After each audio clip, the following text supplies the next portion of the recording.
Bonsoir et bienvenue à nous l'émission Face à Face. Nous proposons ce soir un entretien avec Amogom Passouramen. C'est un nom qui vous rappelle, puisqu'il dirige l'éducation nationale entre 1983 à 1995, donc plus qu'au moins 13 ans. Ensuite, il finit le travail pour la Banque mondiale et l'UNESCO, et il finit retourne Maurice en 2011. Amogom Passouramen, bonsoir. Bonsoir, Bib. Donc, Oufine commence une carrière politique au niveau régional, au niveau district council, village council, district council dans le Nord.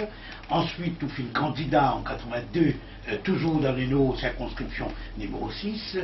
Et une ministre, on reste dans la politique active jusqu'à 95. Ensuite, Oufine joigne la Banque mondiale une année pour 96, 97 par là. En Mougoum Passouramen, on dit que once a politician, always a politician. Est-ce que le virus de la politique, il disparaît complètement dans Mougoum Passouramen? Vous pouvez dire que le virus politique, il existe. Mais seulement dans mon cas, moi, je rentre dans la politique avec un sens de mission. Oui. Je me rappelle bien comme lancement dans la politique nationale, active en 79, c'était dans le cadre que Aris Boudou, tu peux cause spiritualisation de la politique. Donc, moi, je suis rentré un moment, dans un idéal comme un jeune, quand moi, tu peux être politique d'une façon bien noble. Politique comme un moyen pour servir la population.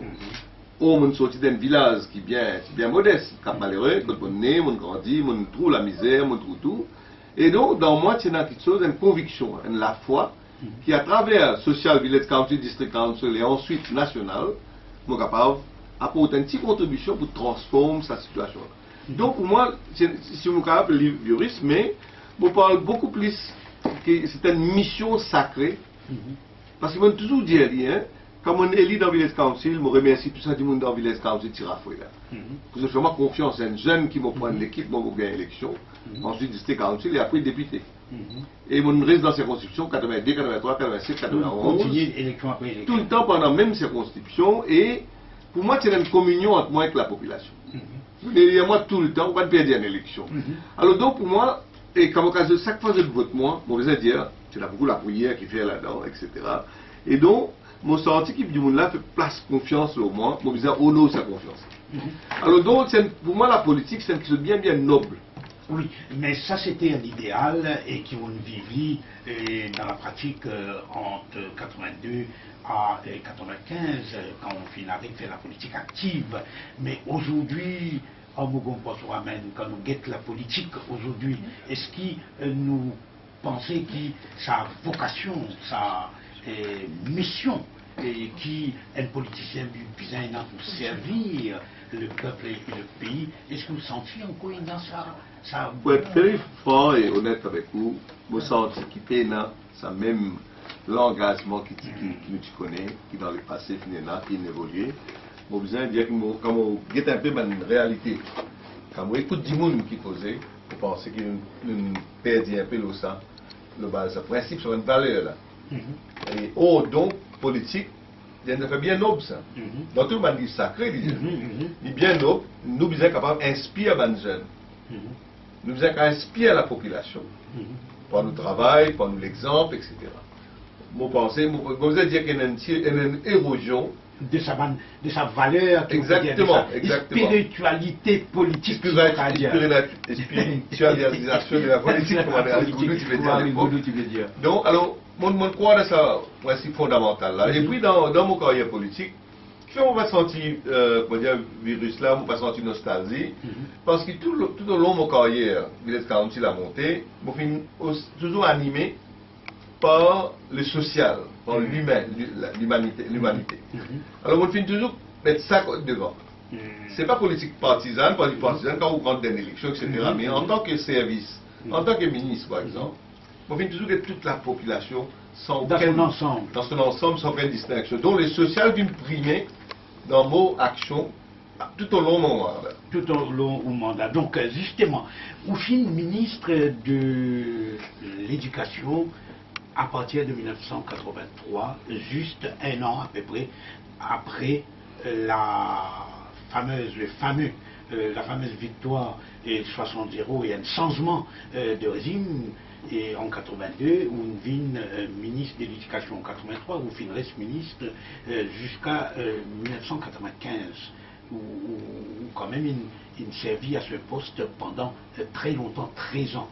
Aujourd'hui, comme on passe même quand on guette nos systèmes d'éducation en 2014, quelle manière vous trouvez, quelle manière vous assesse nos systèmes d'éducation, la situation de l'éducation nationale à Maurice? Je veux dire que l'éducation, il y a une chose qui est bien dynamique. Il évolue, il y a beaucoup de changements, beaucoup de défis qui présentent. La société évolue. Bon, l'éducation est étroitement liée avec la société, avec l'économie et tout. Alors, nous faisons face constamment, et dans tous les pays du monde, c'est une situation qui évolue et dont Maurice aussi, sans doute, il nous fait face à beaucoup de défis. Là, nous pouvons faire face à un défi fondamental dans le système. Ce matin, je suis avec un directeur de l'école qui me parle de moi, dans l'époque, pas comme ça, à Stella. Des trois directeurs responsables de l'école racontent un épisode qui se fait passer, qui est inquiétant. Alors, finalement, une dégradation. Mais vous allez dire, dans le monde entier, il y a une situation pareille. Dans un pays développé, tout comme dans les autres pays, il y a une situation vraiment des défis énormes qui font face à l'éducation. Maurice, je vais dire, grosso modo, nous avons un niveau d'éducation assez bien, hein, vous allez dire là. Mais, le défi là, il est toujours là, et nous pouvons quand même attaquer ce défi là. Et si nous prenons à partir de ce qu'on dit à nous, et qui aujourd'hui, en 2014, vous pensez le plus grand défi du secteur éducatif, de l'éducation nationale? Il y a la question de l'examen CPE, il y a la question de leçons particulières qui accompagnent. Il y a aussi la question d'employability nous allons graduer. Ça, c'est un point bien inquiétant, on va dire. Je connais qu'il y a au gouvernement aussi dans un pays inquiétude par rapport à sa situation-là, parce qu'ici, vous produisez beaucoup de gradués qui peuvent travailler, beaucoup de MBA, Masters, à part un first degree, qui ne fait des degrés, ils sacrifient beaucoup, et pas de travail. Là-dedans, on doit ajouter un docteur qui fait des études pendant combien de temps, et qui ne peut pas capable de ce travail. Et il y a aussi, hier, on nous a un parent, ces enfants, ils composent des fois bas, ils font, les enfants, ils apprennent. Il y a toujours une inquiétude là qui peut venir. Moi, il y a une question importante, ça des trois points là.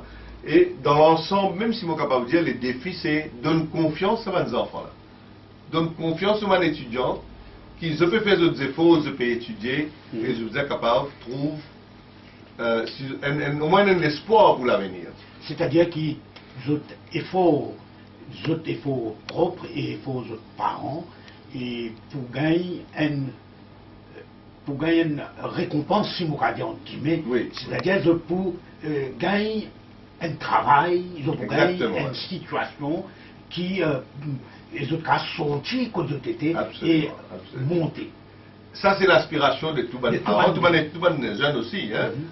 Mais nous devons en même temps cautionner des affaires qui nous sommes capables de faire des jeunes conscients des autres responsabilités. Également. Il ne faut pas que les corps qui parents là vous a fait tout vous autres. Il ne faut pas que les corps qui l'école vous a fait tout vous autres. La société vous a fait tout vous autres. Non. Nous devons connaître que nous, quand nous sommes enfants, moi et toi, quand nous sommes enfants, nous assumons nos responsabilités pour nous sortir d'un moment beaucoup plus difficile, d'une situation beaucoup plus difficile, des parents. Pour l'éducation payante. Exactement. Et puis nous avons trimé pour pouvoir réussir dans la vie. Alors donc, je suis content que dire aux jeunes aussi qu'ils sont bien conscients, c'est un rôle important pour jouer.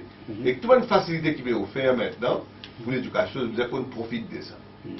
Ça, c'est un volet que je suis content de dire, mais l'éducation, il y a un partenaire qui est important, il y a un acteur clé là-dedans. Il y a des élèves qui assument notre rôle pleinement.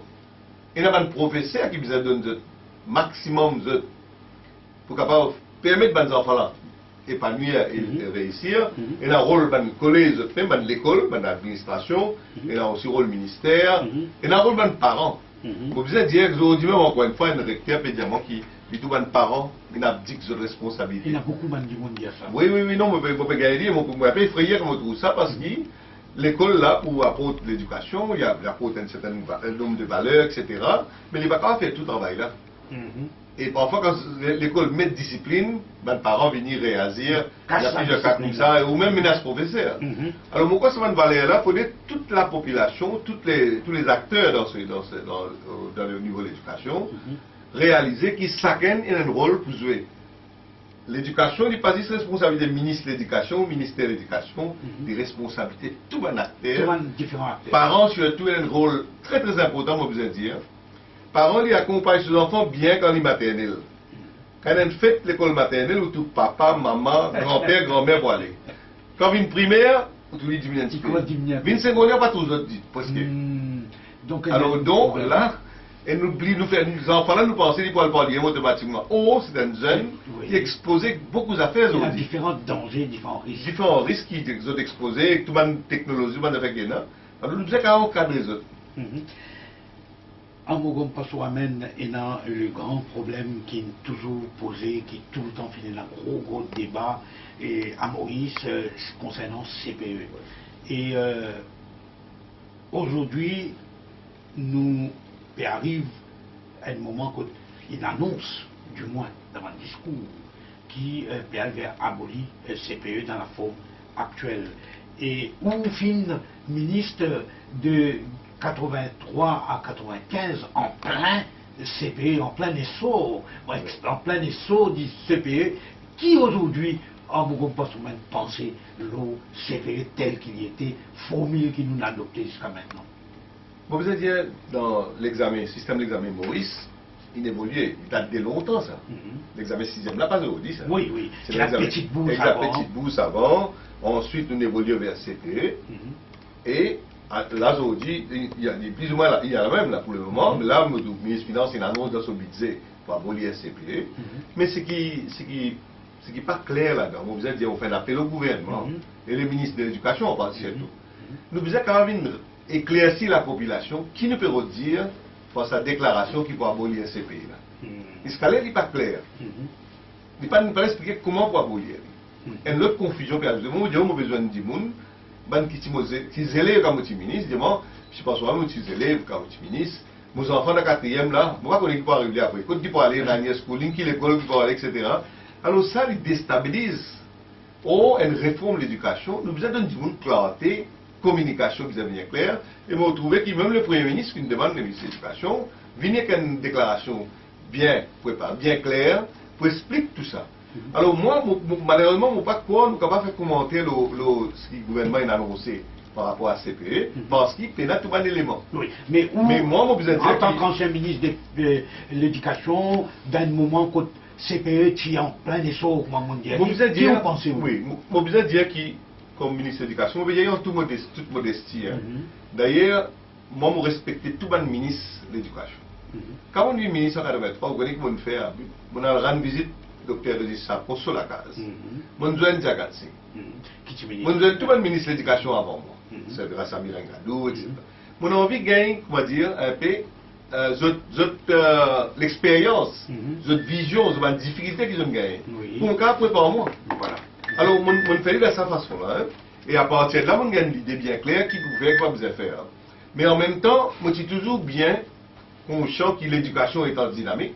Bizarre systématiquement faire une recherche, faire une documentation poussée pour capable comprendre bien que le problème là été. Quand on va regarder un document qui est un projet comme ministre, au moins une douzaine de white paper, un plan d'action. Et bien solide ça, pas de faire baser sur nous, un expert ministère seulement, il fait vraiment un expert mauricien qui est international. Beaucoup de sujets, je vais dire, nous définissons une stratégie, nous faisons un plan d'action. Et après, ça culmine vers ce document qui est une masterpiece qui est reconnaît dans le monde, Master Plan for Education pour l'an 2000, 91-2000. Ça, je veux dire, je peux dire en toute modestie, je fais un plaidoyer, ce master plan là, pas si master plan pas sur ramène. c'est le master plan de Maurice. Toute la population qui participe à la démocratie se rappelle bien. Oui. Et ça fait reconnaître par l'UNESCO, par UNDP, par l'UNICEF, la Banque mondiale. Donc, on peut dire par là, ce master plan-là, pour moi, c'est une référence.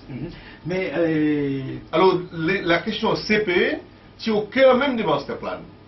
Quand tu proposes abolition, quand tu proposes graduellement phase out CPE, nous tu proposes 9 years schooling dans le master plan, mais c'est un plan bien défini, hein, bien clair. C'était en quelle année exactement? 91. Et ça, tu as approuvé, tu es recommandé par World Bank et UNESCO, et la population, tu as un consensus terrible là. Le Conseil des ministres, tu approuve le master plan là, dans sa totalité. Et tu demandes faire pour implémenter. On commence à implémenter. On a fait une réunion baillée des fonds à l'UNESCO Paris. Le ministre Finance et le ministre Planning qui viennent avec moi. Et nous avons gagné l'argent qui pour implémenter. Alors donc, on veut dire par là que dans l'éducation, quand un nouveau ministre vient, il ne faudrait pas lui quoi, il réaliser tout ce qu'il y a avant et recommencer à nouveau. L'éducation est une continuité ça. Et dans l'éducation, nous sommes non partisans. Nous pouvons faire break en Mogo Passouramen et nous pouvons continuer nos discussions. Et nous rappelons que nous avons aujourd'hui dans Face à Face un entretien avec l'ancien ministre de l'Éducation en Mogo Passouramen qui dirige l'éducation nationale de 1983 à 1995. Nous faisons un break et nous retrouvons nous l'invité juste après.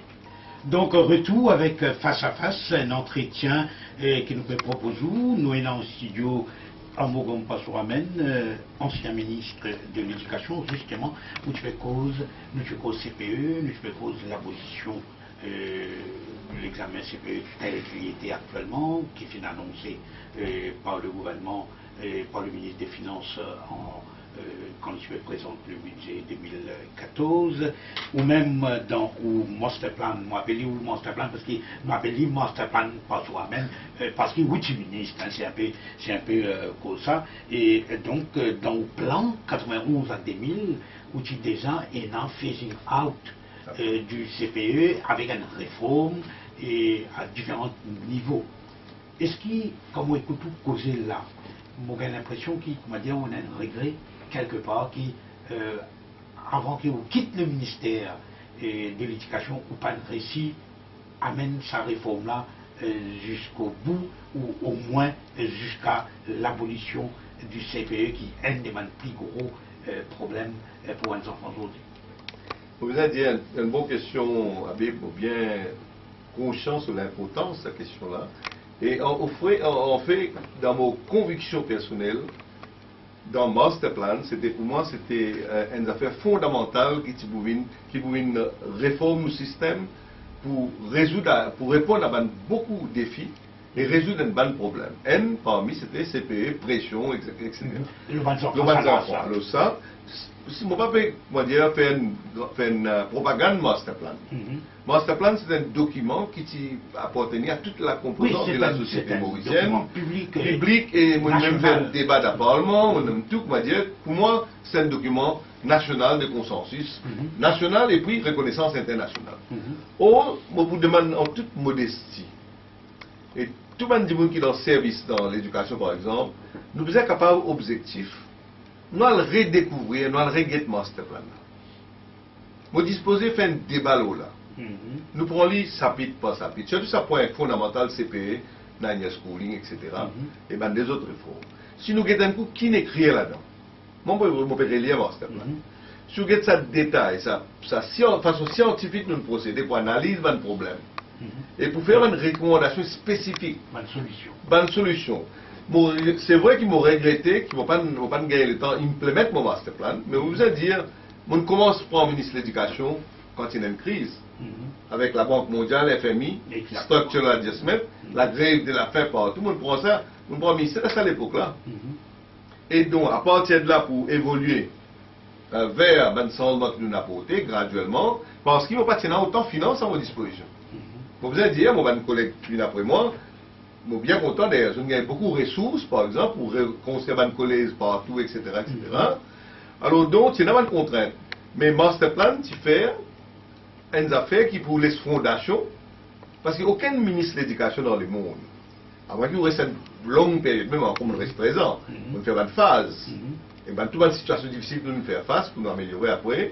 Mais malheureusement, quand vous faites réforme dans l'éducation, vous connaissez, si vous avez fait une réforme que l'homme primaire, vous attendez 6 ans pour gagner son résultat. Parce que quand vous faites une réforme, vous travaillez dans first, second, troisième, quatrième, pour 6 ans. Jusqu'à y arrive. Par exemple, on peut faire pour l'enseignement du créole, par exemple. Exactement. On commence lire, exactement. First, second, troisième. Et ben ministre, ben politicien, sans doute, ne sont pas capables, on va dire là, éternellement, pour que tout ça, ben affaires là, a évolué, ou faire un travail là, en toute conscience, dans l'intérêt national, dans l'intérêt des enfants, et mon besoin de dire qu'il nous a fait d'une façon non partisane. Parce que ça peut concerner la génération. Alors donc, c'est vrai qu'on a un petit regret qui me va adresser de trouver à bout, mais moi tu pensais qu'il va un successeur pour en même temps prendre le plan là, get-li de près et amender si besoin. Dans l'éducation, nous besoin de continuity with change. Mais c'est qui cadre spilé, il fait à un moment donné. Il prend une partie de ce qui on proposait dans le master plan et il fait un master plan lui-même. L'INFER, c'est vrai, cadré c'est dans son engagement, hein, mais vous saluer, comme on dit, vous respectez tout le ministre de l'Éducation qui travaille dans ce secteur-là. L'INFER a ma difficulté pour implémenter ce plan de réforme, pas d'accepter. Pas d'accepter, non. Pas de récit, pas par le Conseil des ministres. Exactement. Alors donc, ça finit un handicap pour lui. Hein.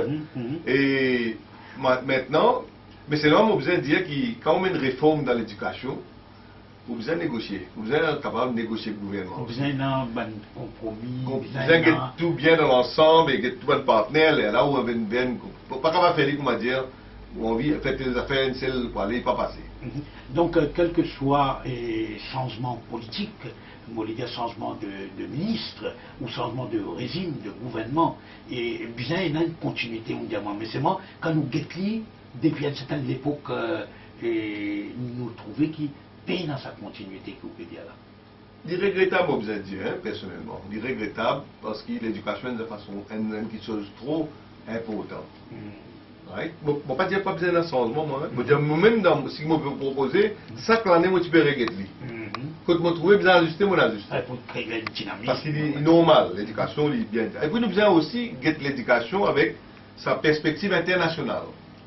Je peux suivre régulièrement ce qui peut passer dans le monde. Et beaucoup de réformes qui nous ont apportées, beaucoup de changements que nous avons apportés dans le système, c'est à partir d'une expérience internationale également. Alors, je pense, moi, tout ce que je peux dire, il n'y a pas une question. Et moi, tout je peux causer en liberté maintenant, en liberté habite, parce que je dirais encore, je ne pas pour reposer candidat. Alors, nous, on peut dire ça parce que.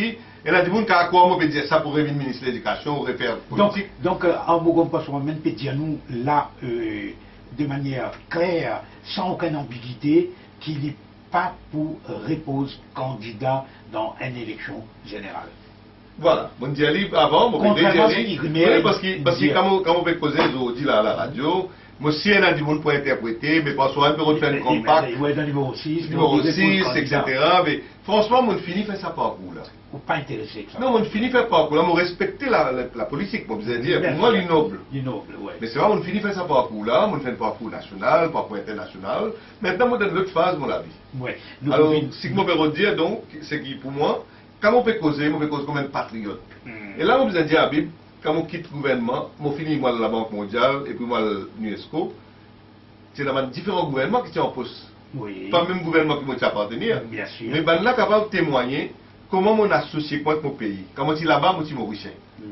Ou pas de MSM, ou pas de PSM, ou pas de et tout au long de mon carrière politique, même quand je suis ministre d'un gouvernement, jamais on va te mettre moi comme dans mon fonction ministre. On va te mettre moi comme MSM, on va te mettre moi comme un service ministre national du pays, au service du pays. Là, je peux cause CPE et tu causes aussi parmi les défis. Nous avons gagné dans les défis, mais un des gros défis qui est lié avec CPE, et c'est justement les sons privés. Et ce qui fait qu'aujourd'hui, beaucoup de monde dit, avec raison sans doute, que la scolarité est gratuite, mais l'éducation pas gratuite. Parce que les sons privés et tous les restes dépenses qui est là, il fait que le coût de l'éducation est très très élevé à Maurice. Qui tu me dis? Moi d'accord, moi-même, en toute honnêteté, quand je suis ministre de l'Éducation, quand problème les sons particuliers, tu peux débattre. Moi, j'avais une motion d'appartement que tout le monde peut débattre, Et quand partir notre grande recommandation de sortir là-dedans, nous faisons l'étude, le cost of private tuition. Nous faisons l'étude, oui, oui, qui montre nous combien l'argent peut dépenser dans private tuition. Mes parents peuvent bien dépenser dans private tuition. Dans CPE, dans SI, non, exactement, exactement, à tous les niveaux. Donc c'est un fléau qui nous tout connaît. Mais comment pour capable de réduire ça à fardeau-là? Il y a un problème complexe. Hein? Vous dire qu'il n'est pas facile.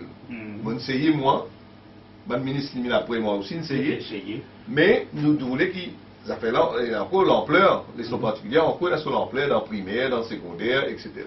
Et bien la loi qui est passée, elle est correcte pour avec ce qu'on fait, quatrième, pas besoin. Mais le problème là, dans la réalité, il est là. Et ça, vous besoin dire, il n'y a pas une solution basique, ça. Hein? Bon, vous dire tout les acteurs concernés. D'abord, les élèves. Les parents et les élèves. Hein?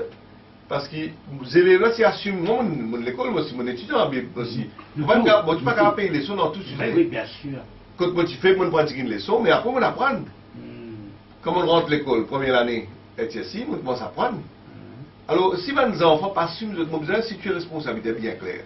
Si les enfants assument ses responsabilités, s'ils font ce ban devoir comme besoin, ils lisent ce ban livre, ils apprennent, ils appliquent pendant les temps qu'ils besoin, et qu'ils ne pas dépensent, pas gaspillent sur les temps, s'ils passent beaucoup de temps au Facebook, beaucoup de temps dans les autres loisirs, mais pas suffisamment de temps dans l'étude, définitivement, il n'est pas pour réussir.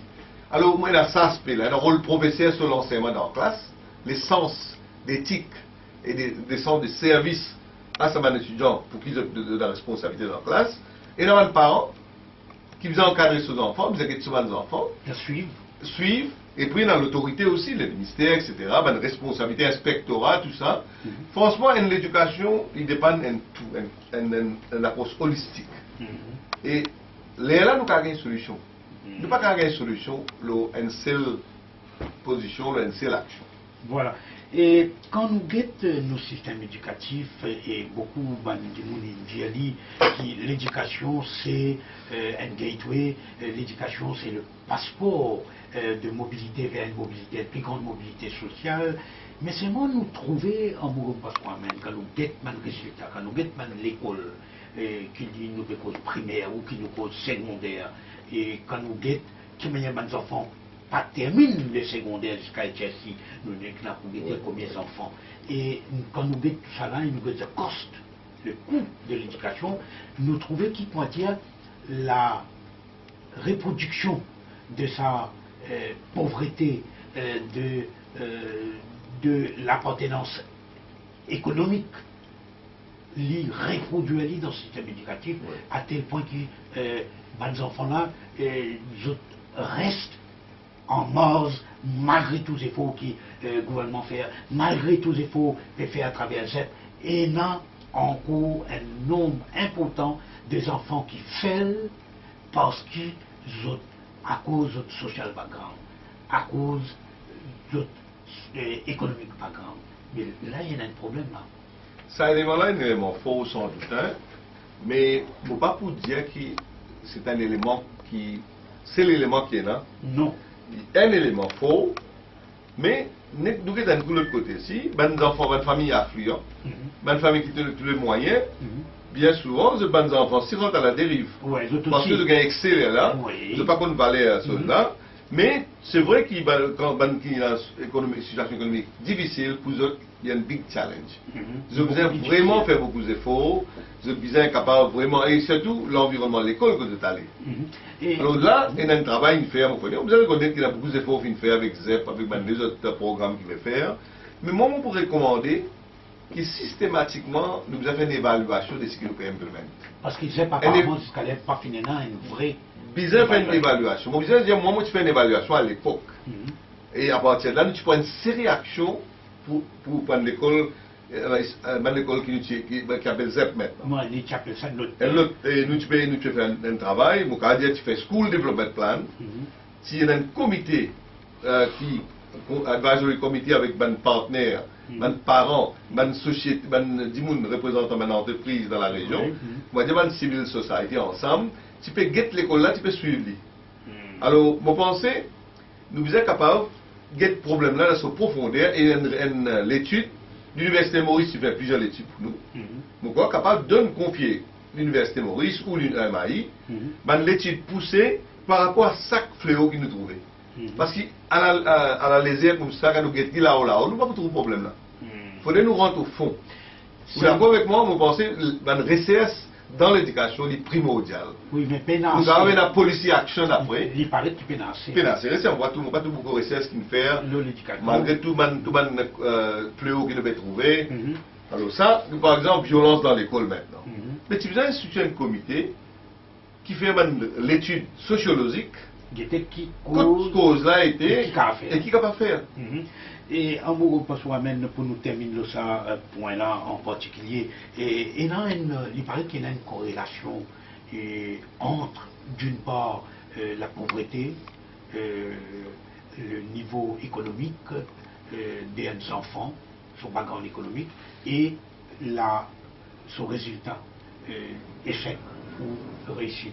Il paraît aussi qu'il dans l'autre sens, ban qui mieux, ban qui plus favorisé économiquement aux autres parents, etc., quand nous avons d'autres résultats en termes de pourcentage, il paraît qu'ils ont taux de réussite très très fort. Donc il y a une corrélation entre appartenance ethnique, background et pas ethnique, entre appartenance économique, entre appartenance économique et la performance scolaire, à tous les niveaux. Vous allez dire qu'il y a une corrélation, mais nous avons beaucoup d'exemples que les enfants dans cette situation-là prouvent les contraires. Ils prouvent les contraires, ils sont aussi là-dedans. Alors, mais c'est vrai qu'il n'y a pas sa proportion qui nous peut justement. Donc, alors là, il y a un gros effort pour faire. On me dit encore, il n'y a pas de solution facile, il n'y a pas de solution magique. Parce que si parents là, moi par exemple, il y a beaucoup de bons parents, malgré que je suis sorti d'une famille pauvre, parents, ils encadrent moi. Et bonne discipline, et bon travail que je fais, etc., bonne valeur, etc. Alors, moi encore, si nous sommes capables d'encadrer nos enfants là d'une façon bien holistique, nous sommes capables graduellement réduire sa gap qui est là et faire la performance améliorée. Oui.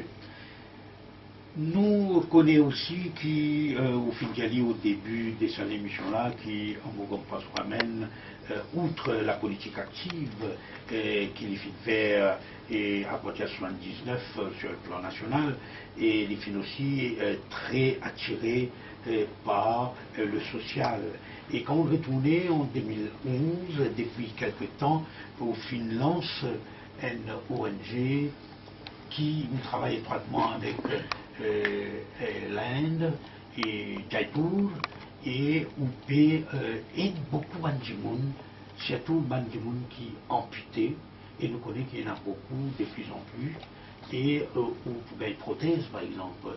Et donc, Port-Ramène peut continuer ce travail social qu'il a commencé dans les années 70.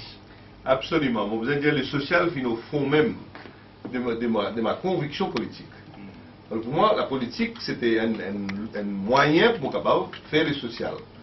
Quand on retournait en 2011, c'est une proposition qui me retourne en politique active. Mais moi, je réfléchis bien, on prend un an. Mon guetté qui a beaucoup d'expérience, qui m'a accumulé, on a beaucoup de réseaux internationaux. Et donc, quand on guette bien, on trouvait si moi apolitique, si moi pas rentre dans aucun parti politique, moi pas faire politique active, moi penser moi pour une meilleure possibilité pour utiliser tout mon expertise et tout mon network pour servir le pays. Mais pourquoi alors, le social, pour moi, mon pensée, c'est une façon extraordinaire. Oui, pardon. Mais pourquoi on choisir ça pour être handicapé et qui a un handicap physique à partir d'une amputation et faire toute une prothèse pour être capable de revenir autonome et le câble circuler sans problème. En somme, mon fondation Global Rainbow Foundation qui m'a créé comme un véhicule pour permettre de faire ce travail social-là et humanitaire, nous avons décidé pour focaliser les bonnes personnes qui ont un handicap. Qui fait, parce que dans la société à vivre, nous avons tout groupe du monde, nous avons travaillé avec tout groupe catégorie, c'est les groupes les plus vulnérables. Si un monde handicapé, il commence avec beaucoup de... Oui, il commence avec un gros handicap. Gros handicap sur plusieurs plans. Alors, donc, je dis, si je suis capable, moi, un individu maintenant, je pas le gouvernement, on va ministre. Alors, donc, je pense, laisse-moi faire un travail que je focus mon attention. Moi, pour les diluer mon efforts. Bien sûr. Alors, donc, on prend ce groupe-là. Et c'est ça, mon vocation, moi, tout type d'instabilité, pas juste qui l'ont quitté. Pour l'école. Nous devons travailler le 7 plans. 7 plans d'action. 7 actions dans le cadre du plan d'action qui nous est là. Que nous avons formation d'un professeur dans l'école spécialisée qui passe bien formée. Formation des enfants, des personnes handicapées pour capable gagner un travail. Et dans la loi 3%, nous connaissons qui ne mais ce qui n'est pas respecté, pas si aujourd'hui, même quand tu mets exactement. Donc, là, il y a un travail pour faire là-dedans. Mais nous voulons aussi positivement, nous voulons faire formation des personnes handicapées, donner des skills, des travail qui est là, et nous voulons avoir une expertise dans ce domaine-là, pour être nous récipients, nous faisons travailler dans un projet des allos là. Et là aussi, un aspect health and rehabilitation. Enfin, de façon holistique, nous avons tout aspect disability. Advocacy, par exemple, là, il y a un gros travail pour faire, on vous a dire. Ce matin, à la Bible, on accompagne des enfants handicapés dans l'école, parce que nous avons remercié tous les partenaires qui nous donnent coup de main pour ça. Nous avons trouvé un problème accès pour une personne qui est en wheelchair. Et là, nous avons une solution pour ça. Mais au niveau national, moi aussi, ici même, la scène du monde, avec prothèse, avec un wheelchair vient dans le bureau ici, il va pouvoir rentrer. Là, on fait l'appel, les Radio One. Nous faisons ensemble. Voilà. Nous faisons ensemble, on veut dire Global Rainbow Foundation et Radio One, pour tous les respects qu'ils ont pour Radio One et les contributions qu'ils peuvent faire, on veut dire objectivement, énorme pour la société. Les services qu'ils peuvent faire avec le programme qui est là. Alors donc, moi, je dis, nous disposer de travailler ensemble avec eux, nous faisons des choses qu'il y a une personne qui vient dans le wheelchair Radio One, qui est capable de rentrer facilement avec une rampe, plus simple. Alors, ça, encore, il y a quelque chose que nous sommes capables de faire. Et nous faisons quand même un signal pareil. Et Radio One fait aller, il y a un impact sur tout le monde. Bon, il fait comme une critique. Non, nous ne pas prendre comme une critique non plus. Parce que nous connaissons visa capable d'ouvrir ça maintenant. Beaucoup de monde dans le métier. Oui, nous avons un bâtiment qui nous locataires, ce bâtiment-là. Mais quand même, il y a bien ça. Aussi, mon directeur qui peut écouter nous. Et ce soir. Bon, par contre, mon concours à ce que je dis là, il y a trouvé un profil bien intéressant pour nous faire. Faire une rampe qui permet à un wheelchair de monter exactement. Et ce qui n'est pas le cas actuellement. Oui. Et donc, si il y a un problème, donc je suis capable, et dans une place que je peux contacter, et dans un numéro de téléphone que je peux contacter. Oui, pour la fondation, je connais, nous viens me dire, nous avons redonné une des envies de radio ici. Oui, nous donnons, beaucoup de monde téléphone nous, et beaucoup sont moi directement. Le numéro de gagner facilement, alors donc nous écoutons. Et je passais dans le Nord. Dans le Nord pour le moment, mais bientôt nous pouvons un bureau là pour lui, quand il l'offre. Et donc, nous sommes capables de servir un peu plus facilement encore. Le bureau peut aménager maintenant, là, peut rénover, peut aménager. Et sans doute, nous pouvons décentraliser un peu nos activités. Nous sommes capables facilement. Et nous faisons un service à domicile aussi. Nous sommes volontaires, faire un service à domicile pour les gens qui ne sont pas capables de déplacer. Voilà. Et vous allez dire que nous avons beaucoup de volontaires qui veulent nous coup de main. Et ça, vous êtes ça pour. Il y a beaucoup de jeunes qui disposent à poser de concours pour la société, et ça nous encourage. Et il y a un autre projet encore qui nous fait lancer, c'est ce qu'on appelle, ce qui est très connu en France et très populaire en France, c'est l'université du troisième âge. Et moi, je déjà un troisième âge également. Donc, dis-nous brièvement, rappelle-nous brièvement, c'est quoi l'université du troisième âge qui vous fait lancer l'année dernière? Oui. Je veux dire que nous inspirons, moi et Mika Djadar, nous inspirons quand nous joignons le président de l'Association internationale des universités de troisième âge, le professeur Velas. Et quand nous joignons lui, et moi, c'est une grande découverte pour nous faire. C'est un livre, mais pas si une information précise. Quand nous joignons lui, nous est extraordinaire. Qui fait l'extraordinaire parce qu'il y a des signaux, comme on arrive à un certain âge là, et madame, il dit de façon beautiful, une ancienne rectrice, un collège, comme ça, quand on finit, prend une retraite là, prend ou mettre un bookshelf, et on ramasse la poussière. Même personne pas même prend le livre là. Exactement, exactement. Et ça va le livre là, combien d'expérience il y a là? Beaucoup. Et nous payons ça va une ressource là. Au Maurice là, dans l'année 2025, nous prenons 20% de la population pour above 60. Oui, nous prenons beaucoup Alors, dans l'industrie. et ça va une ressource là qui nous fait bon, ça dans l'optique là. Là, on tourne l'université de 3e âge, une idée extraordinaire, et donc nous lançons les Maurice. Et voilà, ce principe, c'est qu'il y a des gens qui sont étudiants, adhérents, pas besoin d'étudiants, adhérents à l'université, qui ont 55 ans plus. Là, il y a les mêmes. Nous avons inscrits les autres à Bancourt. À Bancourt, voilà. Nous avons 200 qui finissent inscrire minimum. Samedi dernier, nous lançons une activité pour une quinzaine, une vingtaine de cours qui peuvent proposer. Dépend, nous prenons d'après des demandes qui vont exprimer. Nous les autres choisir, nous donnons la liste de choisir. Alors, il y a la musique, il y a la danse, il y a la philosophie, il y a la politique. Il y a aussi yoga, il y a l'informatique qui est bien coté, moi vous allez dire. Oui, parce tout le monde qui a envie sur le computer, pour avoir email, pour avoir SMS, pour avoir faire Skype, etc. Et Internet. C'est une découverte extraordinaire, c'est un monde capable de servir tout ça. Alors il y a différents types de cours, astrologie. Une réunion qui nous fait samedi, c'est extraordinaire. Il y a une vingtaine de conférenciers, ce qu'on appelle une personne ressources, qui nous présentent ce qu'ils peuvent faire. Et maintenant, à partir de là, les adhérents qui viennent, sont bien motivés. Là, nous faisons nous quand pour commencer. Ouais, et nous démarrer le cours rapidement là. Mais quand le cours là, pour faire comment dire, il faut faire dans l'endroit spécifique, différents endroits. Voilà, si quelqu'un qui a envie d'apprendre la musique, par exemple, conservateur de musique, nous avons un accord de principe. Alors, conservatoire, une partie pour en rester là-bas, nous vous recommandons là-bas. Et conservatoire, nous avons une branche dans différentes régions Maurice. Nous vous encourageons dans d'autres régions plus faciles pour vous déplacer. Nous poussons évite, comment dire, beaucoup de déplacements. Oui, parce qu'il n'est pas facile pour déplacer. Il n'est pas facile, quoi qu'ils ont une facilité maintenant. Mansignos, pas payer bis. Mais là, peut-être difficile physiquement. Oui, voilà. Mais de l'autre côté, nous avons un conscient à Bible. Quand Mansignos reste la case tous les jours, bien souvent de sortir rarement. Quand nous gagnons l'université, un coup, une petite fierté aux autres. Bien sûr. Un petit, un changement de mood. Pourquoi nous encourageons ça aussi? Donc, il faut baser où ça? À part ça, est-ce qu'il faut un certain nombre pour lui? L'université, nous vous servez plusieurs centres de gagner. L'université Maurice, nous vous servez sur une facilité quand nous pisons. Amity, Institute of Higher Education, de nous sur Campus Net, nous vous servez. Déjà, nous faisons des séances informatiques dans ce computer room. Collège Bidjouari, Pointe de Sable, nous faire nous toutes ces bonnes facilités. Dès la salle computer, nous avons signaux par rapport à l'informatique. Et comme tel, nous avons plusieurs centres qui peuvent faire. Et nous vous demandons un collège secondaire, partout à travers Maurice. Comme ça, on n'a pas besoin de trop déplacer. Oui, un peu déplacé, mais pas tellement. Exactement. Et nous pouvons organiser une séance bien intéressante pour eux. Une affaire qui nous introduit, qui m'a bien dit, qui intéresse tout le monde qui vient, c'est la thérapie du rire. Et M.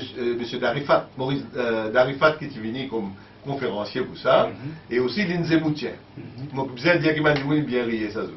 Voilà. Alors ça, c'est une affaire qui est intéressante, et moi, bien dire que c'est un moyen pour nous capables de faire du monde, détendre, etc. Donc, on a une panoplie de cours pour capable de personnes là venir. Je n'ai pas besoin d'une qualification pour rentrer à part l'âge. Et deuxièmement, je n'ai pas besoin d'un certificat de diplôme, degré, spaghetti. Je n'ai pas besoin d'un certificat d'attendance, mais connaissance pour plaisir, pour découvrir pour eux-mêmes. Voilà, c'était donc Ambougoum Passoamen, ancien ministre de l'Éducation, qui aujourd'hui est engagé dans le travail social, Bifin explique-nous. Donc nous remercions Ambougoum Passoamen pour sa présence dans nos studios. Et moi, je retrouve donc mercredi pour les grands débats. Nous allons faire d'autres connaître mercredi matin. Donc, qui sujet nous vous débattre.